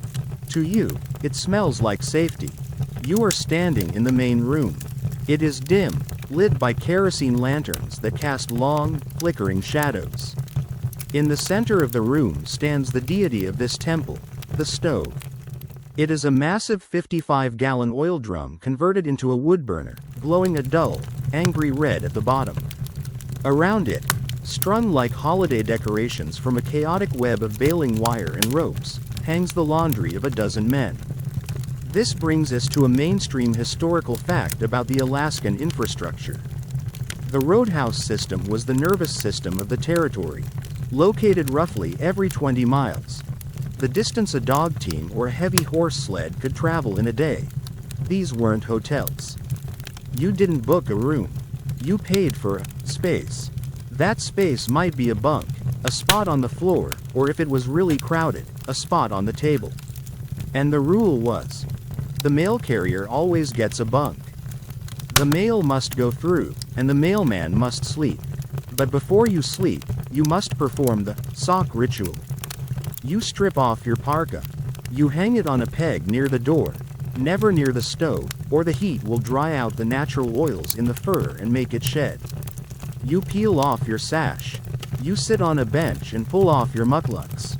Inside the boots, your feet are encased in heavy felt liners and 2 or 3 pairs of wool socks. They feel damp, not because you stepped in water, thanks to Zeus, but because your feet have been sweating for 12 hours. That sweat is now trapped in the wool. If you don't dry these out tonight, tomorrow they will freeze into ice blocks around your toes, and you will lose your feet. You peel the socks off. They are steaming, literally. Wisps of white vapor rise from your pale, wrinkled feet. Now, you approach the stove. This is where the social anxiety kicks in. The drying lines above the stove are full. Every inch of wire is draped with someone else's socks, mittens, or long johns. You are entering the arena of obscure frontier etiquette. The code of the stove is unwritten but strictly enforced. Rule number 1. You never, ever move another man's socks to a cooler spot to make room for your own. That is an act of war. Rule number 2. You must identify the dryness hierarchy. You scan the line. You reach out and touch a pair of gray rag wool socks hanging near the flue. They are crispy dry. The owner is likely asleep and has forgotten them. Is it permissible to stack them? This touches on a heated academic debate among social historians of the frontier. Some argue that the roadhouse was a place of communal libertarianism, where resources like stove heat were shared dynamically for the greater good. If a sock was dry, you moved it to help your brother. The opposing school argues that it was a place of hyper-individualism. You touch nothing but your own gear. If a man leaves his socks to burn on the stove, that is his problem. If you move them and they get lost, you owe him a pair of socks, and socks are worth more than gold. You decide to take a middle path. You find a small gap between a pair of enormous mukluk liners and a pair of suspenders. You hang your socks there. It's not the hottest spot, it's the slow dry zone, but it's respectful. You hang your felt liners next. Then you hang your insoles. You are dismantling your footwear and displaying it to the room. As you stand there, rotating your backside to the heat, you look around at your companions. There are miners heading to the gold fields, trappers coming in with furs, and maybe a U.S. Marshal transporting a prisoner. Everyone is in their long underwear. It is a strange, intimate slumber party of hardened men. Nobody talks much. The energy required for conversation is too expensive. You might exchange a nod, a grunt. Trail good? Soft in the middle. Cold? Bit. That's the entire conversation. You watch the steam rise from your socks. It joins the cloud hovering near the ceiling. You are watching the moisture of your own body leave you. There is a soothing quality to this. The hiss of the stove. The smell of wet wool baking. It's the smell of recovery. You check your socks. You perform the cheek test. You hold the wool against your cheek. If it feels cool, it's still wet. If it feels warm and scratchy, it's dry. They are still cool. You have to wait. This waiting is dangerous. The heat is making you drowsy. Your eyes are heavy. If you fall asleep now, sitting on the bench, you will wake up with a stiff neck and wet socks. You have to stay awake until the drying is done. You look at the sourdough pot, sitting on the back of the stove. It's a crock containing the fermented yeasty goo that is the mother of all pancakes. It bubbles occasionally, like a living creature. The proprietor, a stern woman with arms like tree trunks, is scraping a cast iron skillet. She looks at you. She points to a bunk in the corner. "Mailman," she says. "Bottom bunk. Clean straw. It's the best news you've heard all day." Finally, your socks pass the cheek test. They are warm. They are dry. You gather your bundle of wool. You walk over to the bunk. You don't put the socks away. You put them inside your sleeping bag. Why? Because the air in the room will cool down when the fire dies, and by morning, your socks would be freezing cold. You want to put on warm socks. So, you sleep with them. You crawl into the bunk. The mattress is stuffed with dried grass. It crunches under your weight. It smells of summer hay, a sharp contrast to the room. You close your eyes. The sound of the room, the snoring, the stove ticking, fades. You are warm. You are horizontal. You have survived another day. But as you drift off, you know that in 6 hours, you have to do it all again. And tomorrow is the silent run, the long stretch through the forest where the wind dies and the only sound is the voice in your own head. You leave the roadhouse before the sun comes up. The departure is less violent today. The dogs are stiff, you are stiff, and the enthusiasm of yesterday has been replaced by a grim, workmanlike acceptance of the task. You are in the long middle now. The adrenaline is gone. The coffee has worn off. There is only the trail. You enter the flats. This is a vast, frozen floodplain where the spruce trees grow thick and black, crowding the trail like silent spectators. The wind dies completely here. The air is still, heavy, and magnified. This brings us to a mainstream historical fact regarding the acoustics of the North. In the dense, frozen air of the interior, sound travels over incredible distances. The density of cold air molecules acts like a lens for sound waves. You can hear a tree branch snap a mile away as if it were right next to your ear. You can hear the raven's wing beats before you see the bird. This acoustic clarity creates a sense of intimacy with the landscape that is both beautiful and slightly intrusive. You feel like the forest is listening to you. And because the forest is listening, you stop talking. In the movies, the musher is always yelling, "Mush, hike, faster." But out here, you learn the obscure fact of the silent driver. Professional mail carriers rarely spoke to their dogs while moving. Why? Because a dog has a limited attention span for human vocals. If you chatter at them constantly, your voice becomes white noise. They tune you out. You save your voice for the critical moments. A sharp G, right, or ha, left, at a fork in the road. The rest of the time, you communicate through the sled itself, shifting your weight, tapping the brake. It is a telepathic dance. So, you stand on the runners in absolute silence. The only sound is the sled. And the sled is singing. As the runners glide over the cold, hard-packed snow, they vibrate. At certain speeds, this vibration hits a resonant frequency. The hickory wood, the moss coating, and the ice beneath combine to create a low, humming note. It sounds like a cello being played by a very tired ghost. Hum. This hum is your companion. It changes pitch. On soft snow, it's a whisper. On hard ice, it's a shriek. Right now, on the flat, packed trail, it is a monotonous drone. That drills into the base of your skull. You fall into a trance. You stare at the back of Zeus's head. You watch the rhythm of his gait. Step, step, step, step. Your mind begins to untether itself. You are no longer thinking about the mail, or the cold, or the money. You are floating.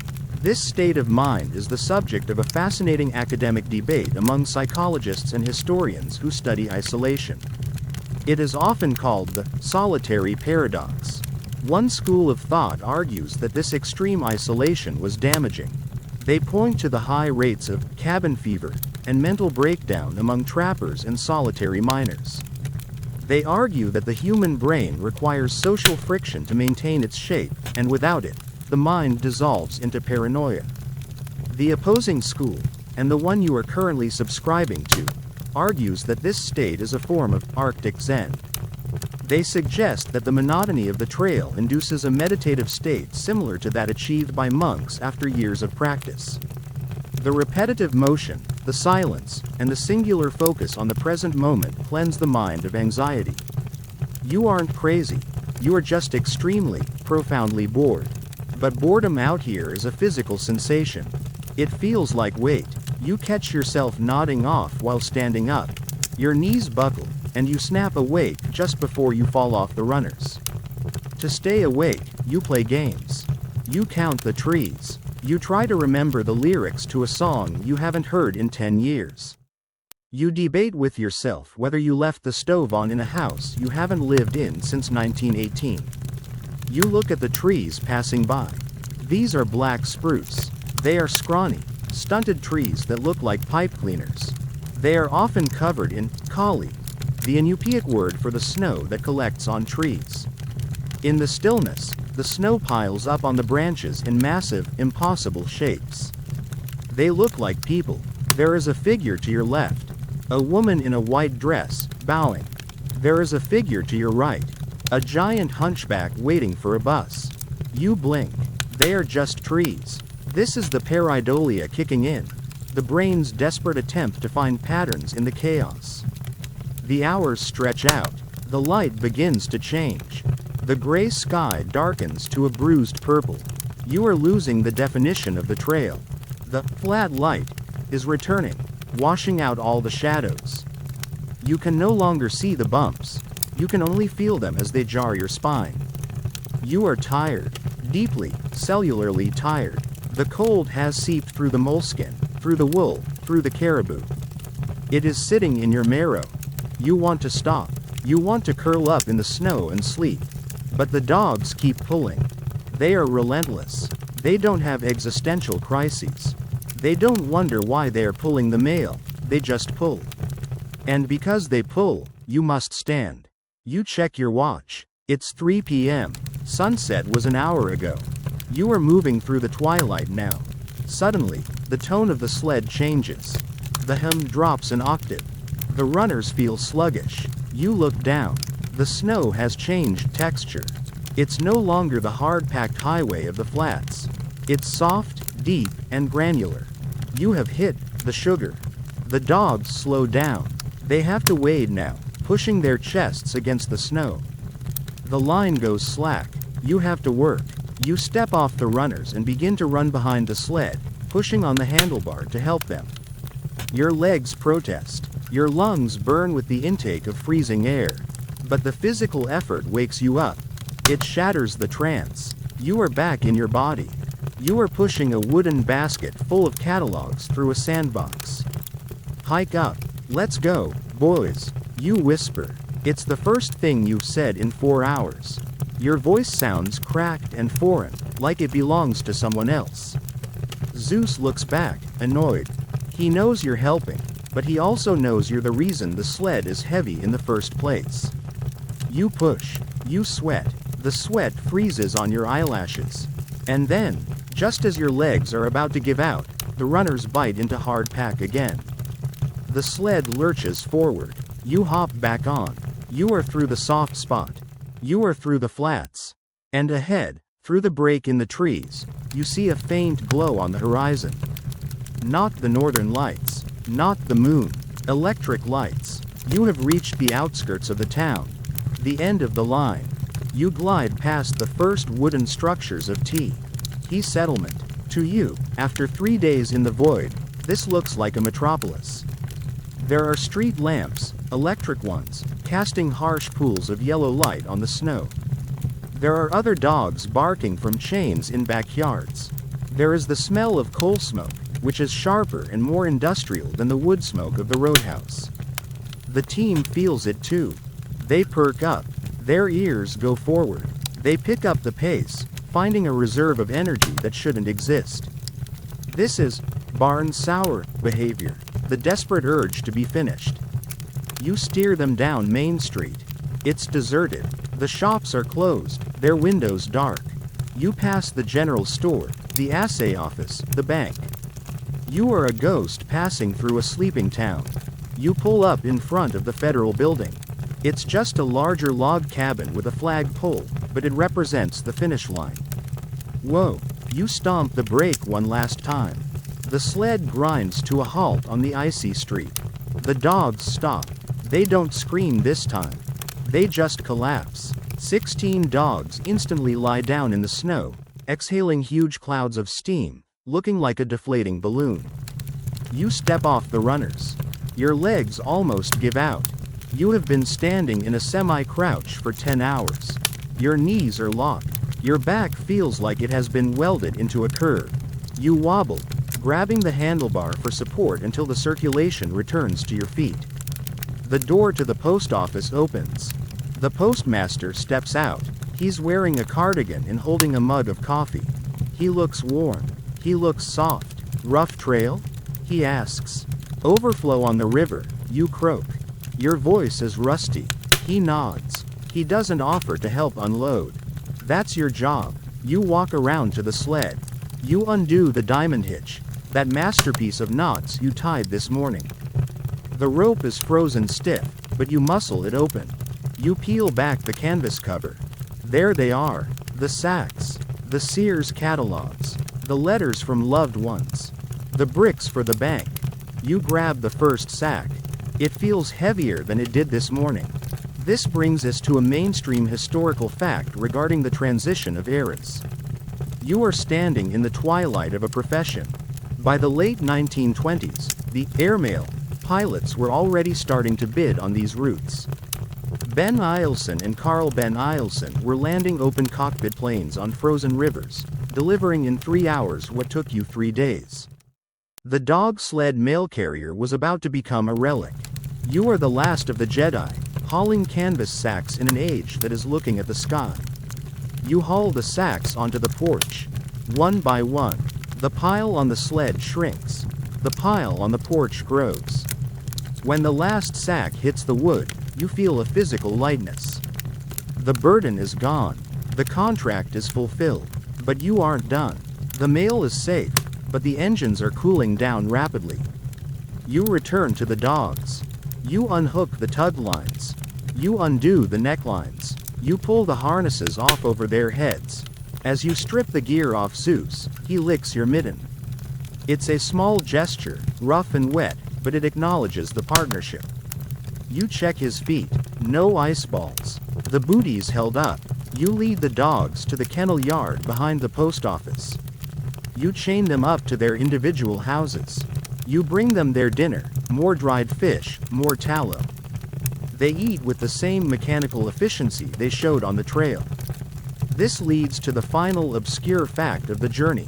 It is said that a sled dog's heart rate can drop from 150 beats per minute to 40 beats per minute in less than 60 seconds once they lie down. They are biological switches. On, off. You watch them curl up. Within minutes, they are asleep. They don't worry about tomorrow. They don't worry about the return trip. They are purely in the now. You grab your personal gear from the empty sled. Your rifle, your sleeping bag, your thermos. You walk toward the hotel across the street. The lobby is warm. There is a real carpet on the floor. A clerk looks up from a ledger. Room, please, you say. He hands you a key. A brass key, not a frozen rope. You walk up the stairs. The movement feels strange without the vibration of the runners under your feet. You open the door to your room. It is simple. An iron bed frame. A wash basin. A chair. But to you, it is a palace. You sit on the edge of the bed. You begin the slow process of deconstruction. You take off the mittens, the sash, the parka, the Alaskan pants, the wool shirt. The layers of your existence peel away, leaving just you, a tired human being in a union suit. You look at your hands. They are stained with harness grease, pine tar, and tea. They are calloused and scarred, but they are warm. You catch your reflection in the mirror above the basin. Your face is windburned, a mask of red skin with white circles around your eyes where the goggles were. You look wild. You look like something that belongs to the forest. But you are here. You made it. The mail is delivered. The dogs are fed. The sled is empty. You turn down the lamp. The room plunges into darkness. You crawl into the bed. Real sheets. A real pillow. It feels impossibly soft, almost dangerously so. You stretch out your legs, feeling the joints pop and release. And as you lie there, in the quiet of the hotel room, you realize something. The silence here is different. It's not the heavy, listening silence of the forest. It's a hollow, man-made silence. You close your eyes, and instantly, you are back on the runners. You can feel the sway of the sled. You can hear the hiss of the snow. You can see the bobbing tails of the dogs in the moonlight. The trail doesn't leave you just because you left the trail. It is part of you now. But for tonight, you can rest. For tonight, the storm is outside, and you are inside. You take a deep breath. You let it out slowly. The maintenance is complete, and now, the work is truly done. The heavy lifting, the tying of knots, the reading of the snow, it is all behind you. The physical world has been secured, and your responsibilities have been hung on a peg by the door. Let your body sink into the mattress. Feel the weight of your limbs getting heavier, sinking deeper, as if gravity is gently pulling you down into the earth. The tension in your shoulders, the ache in your hands, the stiffness in your legs. Imagine it all draining away, flowing out of you like melting ice turning into water. The room is cool and dark. The only sound is the rhythm of your own breathing. Slow, steady, deep. In your mind's eye, the trail is still there, but it is no longer a challenge. It is a memory, a soft, white ribbon winding through the trees. The wind has stopped. The snow is falling gently now, big, soft flakes covering your tracks, smoothing out the rough edges of the world, turning everything into a soft, rounded blanket of white. The dogs are sleeping, curled into perfect, warm circles, dreaming of running without effort. The sled is resting, its runners still, its frame relaxed. Everything is paused, everything is safe. You are drifting now, drifting like snow. There is no cold here, only a deep, enveloping warmth. The darkness is not empty, it is a velvet curtain, wrapping around you, shutting out the light, shutting out the noise, shutting out the day. You are safe in the cabin of your mind. The fire is banked, the door is latched, the storm is miles away. Sleep comes easily, like a familiar friend walking down the path to meet you. Drift, float, rest,